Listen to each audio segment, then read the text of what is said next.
오늘은 1959년에 태어난 은희경 작가의 단편소설 그녀의 세 번째 남자에 대해 생각해 보겠습니다. 주인공 여자의 친구는 어떤 남자와 동거하고 있는데 동거남이 아닌 다른 남자와 결혼하기로 했다며 이렇게 말합니다. 그 사람을 사랑하지 않는 게 아니야. 아마 내 생에는 그 사람 말고는 아무도 사랑할 수 없을 거야. 하지만 난 지금의 내 인생이 싫어. 몽땅 바꾸고 싶다고. 근데 대체 뭘 바꿀 수 있겠어?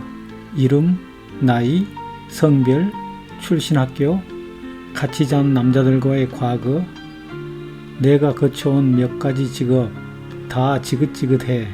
넌더리가 난단 말이야. 그래서 낯선 사람과 결혼하려는 거야. 지금까지 내가 살아왔던 그 어떤 삶과도 공통점이 없는 사람이야. 이제 난 낯선 세계로 가서 낯선 사람으로 살아갈 거야. 행복? 그거야 알 수 없지. 지긋지긋하고 넌더리가 난다는 것과 권태는 비슷한 느낌일 것입니다. 작가는 이렇게 말합니다. 사랑하는 사람과 함께 견디기에 가장 어려운 것은 불행이 아니라 권태야. 이 대목에서 나는 잠시 소설 읽기를 중단하고 권태에 대해 생각해 봅니다. 권태의 원인은 타인이 아니라 자기 자신입니다. 만약 누군가를 진실로 사랑한다면 그 사람과 함께 있는 것 자체가 행복이기 때문에 사랑하는 사람과 함께 있으면서 권태를 느낀다는 말은 모순입니다. 누군가를 진실로 사랑하지 않기 때문에 권태를 느끼는 것이라고 나는 생각합니다. 그래서 나는 작가의 이 표현에 공감하지 않습니다. 다시 소설 속으로 들어가겠습니다. 주인공 여자의 남자친구도 다른 여자와 결혼합니다. 결혼 후에도 8년 동안 그들은 계속 만나는데 어느덧 권태를 느낍니다. 그를 만나러 갈 때마다 주름살에 신경을 쓰는 것은 그녀보다 어린 그의 아내를 의식해서가 아니었다. 그녀의 주름살을 보고 그가 언짢아 하는 것은 그녀의 나이를 엿보기 때문이기도 하지만 그보다는 그 자신의 기나긴 시간들을 보기 때문이었다. 그녀는 때로 아무것도 감추지 않고 나이 먹은 그대로 그리고 스스로 내키는 대로 자기 자신을 내보이고 싶었다. 특히 그에게. 8년이란 한 남자의 애인으로 지내기에는 확실히 긴 시간이다. 피곤한 날 그는 더욱 그녀의 존재를 그리워하긴 했다. 그래서 만났고 만난 다음에는 피곤한 나머지 예민해졌다. 점점 그들은 예전과 달리 상대방의 피곤을 알아채고 기분을 풀어주기 위해서가 아니라 서로가 함께 있음에도 불구하고 여전히 피곤하다는 사실을 파악하는 데에 그리고 그것을 감춰야 하는 데에 예민함을 사용했다. 낯선 것은 불편하지만 매혹적이다. 그래서 여자는 불편하지만 매혹적인 어떤 낯선 것을 찾아 영추사라는 절에 가서 열흘 가까이 지냅니다.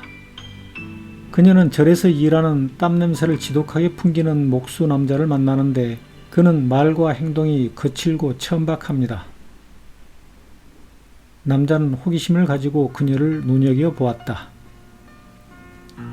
목수 남자는 작은 옷상자, 여자를 닮아 안경 낀 목각 인형 등을 만들어 여자에게 선물하지만 옷상자는 미타신 보살에게 주고 목각 인형은 풀숲에 던져버립니다. 여자는 목수 남자의 방 안에서 알몸에 안경 낀 목각 인형들 여러 개를 발견합니다. 젖가슴과 허리, 음부까지 섬세하게 조각된 목각 인형들.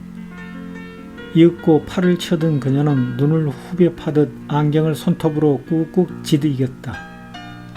만약 그녀가 그녀의 친구처럼 뭔가를 바꿀 수 있다고 생각한다면 그것은 아랫도리가 아니라 자의식이라는 안경이었던 모양이다. 하지만 며칠 후 목수 남자에게 몸을 허락함으로써 여자의 두 번째 남자가 됩니다. 그녀는 잠깐 남자에 대해서 생각을 했다. 아무 관련 없이 미타신 보살의 말도 떠올랐다. 달을 보았으면 손가락을 잊어버리고 지붕 위에 올랐으면 사다리를 잊어버리고 개울을 건넜으면 징검다리를 돌아보지 않으며 이게 다 깨달음을 얻었으면 그것을 표현하는 말에 집착하지 말라는 뜻이에요. 그럼 남자는 사다리였을까? 세 번째를 향해 놓인 사다리. 그리하여 이제 그녀가 세 번째 남자라는 지붕에 오르면 사랑하고 안 하고의 분별 없이 사랑을 하게 되는 걸까? 나는 이 대목에서도 작가의 말에 공감이 되지 않습니다. 여자가 혐오하는 목수 남자와의 섹스를 사랑이라고 표현해도 되는 걸까? 나는 의아합니다. 소설의 마지막 장면에서 여자가 절을 떠나 서울로 올라가는 중에 첫 번째 남자에게서 전화가 왔고 만나고 싶다고 합니다. 7시에 기다릴게. 거기 알지? 그녀는 어린 시절 어린이 잡지에서 읽은 아프리카 사람들의 숫자 세는 방식에 대해 생각하고 있었다. 하나, 둘, 그 다음부터는 어떻게 세는지 아세요? 무조건 많다예요. 셋부터는 다 똑같다고 생각하나 봐요. 믿거나 말거나 여러분 마음에 달려있지만 말이에요. 그녀는 믿는 쪽으로 마음을 정했다. 셋부터는 다 똑같다. 그도 세 번째 남자 중에 하나가 되지 말란 법은 없다. 거기에서 그녀는 세 번째 남자들을 만날 것이다. 그리고 그녀가 첫 번째로 만나는 세 번째 남자는 아마 지금 손목시계를 흘끗 쳐다본 다음 머리카락을 한번 쓸어 넘기고 나서 다시 책상 위에 펜을 집어들고 있을 것이다. 그녀는 그라는 타인에 대해 그 정도는 알고 있었다. 이 소설의 주제는 권태에서 벗어나기와 더러운 인연에서 벗어나기라고 나는 생각합니다. 지붕에 오르면 권태와 더러운 인연의 상징인 사다리를 잊어버리고 저자의 표현대로라면 낯선 것, 즉 불편하지만 매혹적인 것을 추구해야 합니다. 그런데 여자는 어처구니 없게도 사랑은커녕 오히려 혐오하는 대상이었던 목수 남자와의 섹스를 택합니다. 그래서 첫 번째 남자와 두 번째 남자는 똑같이 불편하고 불결한 인연일 뿐입니다. 마지막에 여자는 첫 번째 남자에게 돌아가면서 세 번째 남자라고 부르며 말장난까지 합니다. 여자는 절에서 만난 개와 하등 다를 바 없습니다. 여자가 개들에게 간식을 준 뒤로 개들이 그녀를 따르지만 며칠 뒤부터 마음이 시들해져 간식을 주지 않습니다. 그런데도 개들이 여전히 그녀를 좋아합니다. 개는 주인이 하나같이 귀여워하다가 갑자기 걷어차더라도 오랫동안 슬퍼하거나 노하지 않는다. 언제든지 주인의 발밑에 엎드려 있다가 불러주는 순간 감격하며 달려가는 게 개이다. 자기의 삶도 개를 대하듯이 그렇게 발로 찼다가 도로 불러서 머리를 쓰다듬었다가 할 수는 없을까? 하다못해 사랑의 대성원이라도.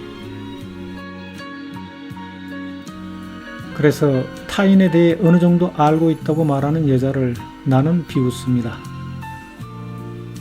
그럼에도 불구하고 내가 공감했던 소설 속 문장들을 다시 읽어드리겠습니다.